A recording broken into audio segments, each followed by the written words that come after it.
Hey, Knicks Nation, how you doing? This is Sincere from Sincere Knicks Fan 34. Hey, I appreciate everybody who's been watching. I appreciate everyone who's been holding it down for me, keeping things vibrant with the comments, sharing. Thank you. If you haven't already, please subscribe, comment, share. We're about this life, so you know what I'm saying. It's Knicks all day. That's what we do. That's what we talk about. Okay. Going to get right up into it. Now, yesterday we went and I talked. I celebrated. I personally celebrated Shamet being signed, right? And I said it yesterday that it was a non-guaranteed deal. So essentially, it's almost like a training camp invite. Like he has until a certain date, and then nothing is guaranteed. He has to be signed like officially.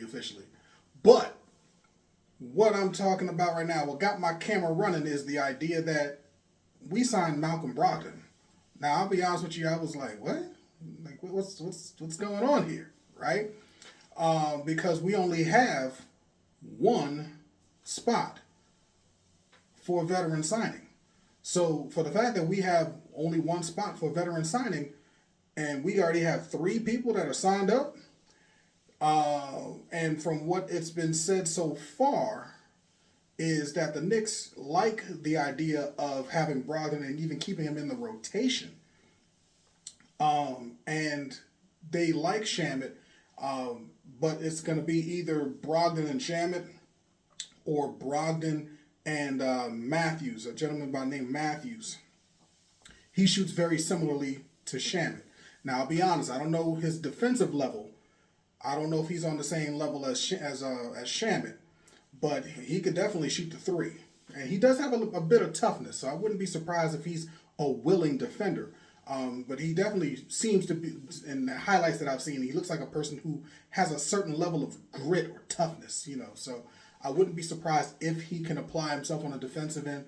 But the whole point of this whole thing is the aspect that, as it stands right now, we only have one veteran spot for three people.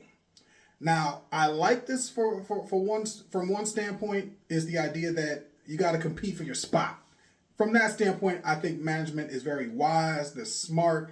They're handling business the way they should be. They're doing assessments, looking at the talent that they have in front of them, and they don't have any guaranteed deals. No one is guaranteed any money. So the only way they can be able to get that money, they got to outplay the person in front of them. Persons in front of them. They got to outplay the persons, the people in front of them. And I love that from that standpoint.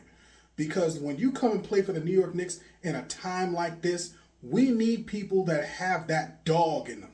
We need people who are going to be consistent. We need people who are going to push through and continue to push this team forward, right? So I get the idea of not just officially just signing one person. Be like, hey, look, you really want this spot? You got to work your behind off. We need you to come on through here and show up and show out, right? Day one. It can't be like, oh, I'm gonna come in training camp out of shape. I'm not quite ready yet. I had a few too many sandwiches, you know what I'm saying? It can't be like that. So I like that from the aspect that they got three people, at least two, that they are seriously keeping in mind for roster spots. But with that being said, if they are really thinking about keeping two people, that more likely means that there's going to be a trade triggered. There's more likely a trade coming if they really are serious about having, whether it's Shamet or Matthews and Brogdon.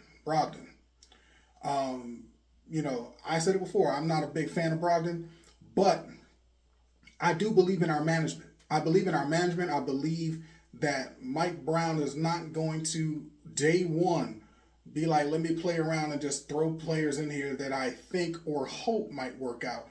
He's going to look and see who's going to bring what, who's bringing it to practice, who's ready, you know what I'm saying, who's healthy, who's actually giving the full effort in practices, you know what I'm saying, who really wants this money, who really wants to be a New York Knick, who really wants this championship, because this is what we're aiming for this season. So from that standpoint, I love what management's done. I said it even yesterday. I said the idea that there's times that I love management, but I don't like how slow they're doing things in terms of their process, right? But from this standpoint, this actually makes sense. You can tell there's a true brain trust. You know what I'm saying? That there's a collective thinking as a group. You know, maybe they can't make that decision because they're like, we're just going off of highlights. We can't see the player for who they are, not in the here and now. So having these guys come on in and they have to battle it out, that's cool by me. Non-guaranteed deals, I'm cool with that. I still feel that Shamet's going to be the guy at the end of the day. I really do. But it's going to be a thing where these guys are going to step their game up to show that they're, number one, healthy. Number two, they're really about that life in New York City, because you know the media's going to come at them hard if there's any report of them being lazy, out of shape, or worse yet, hurt or injured. So I love that aspect. They got to come in ready to play, and they got competition waiting for them. So I like that. I love that. So with all that being said, I think they're moving in a wise way. But if they are going to make a trade to bring in two of the three, the only person that I can think of that's going to be on that trade block is Kolek. Because I promise you, Deuce McBride is safe. There's a lot of people out there trying to push out this whole rumor Deuce McBride is on the trading block. I can tell you right now, Deuce, he's too good of a defender and he is too good of a shooter right now to warrant a trade. And when you look at his deal, it is so team friendly. Why would you want to move him for the level of talent that you're getting from this young man? And I put the key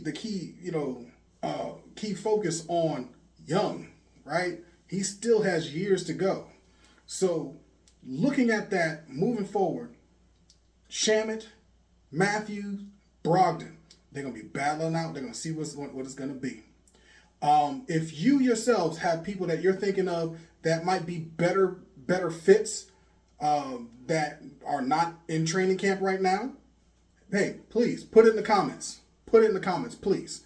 You know what I'm saying? Because I am definitely down for the dialogue. I am about that, right? I can't even explain to you how many people I've had DM me and text me. You know what I'm saying? I'm like, dude, why are you hitting me up? Put that on the YouTube channel, because we should have more dialogue about what talent is available and is it a good fit, whether it's one person or a number of people, right? So let's get that thing going there. I'm not going to hold you much longer. Reality is this. If you have not subscribed already, please subscribe, share, and comment. All right? It's all love here. I love the New York Knicks. I want you to be, I got people out here that's not even Knicks fans watching, because they're basketball fans at the end of the day, but they love the content. So, hey, it's Knicks all day. You want to talk basketball? We can talk basketball. We can talk about the Knicks, because that's what I'm about, right? Let's make that thing happen. All right, y'all? So, you all have a good day. I'll see you in the comments. Please subscribe, and let's get it. Let's get it. Talk to you later.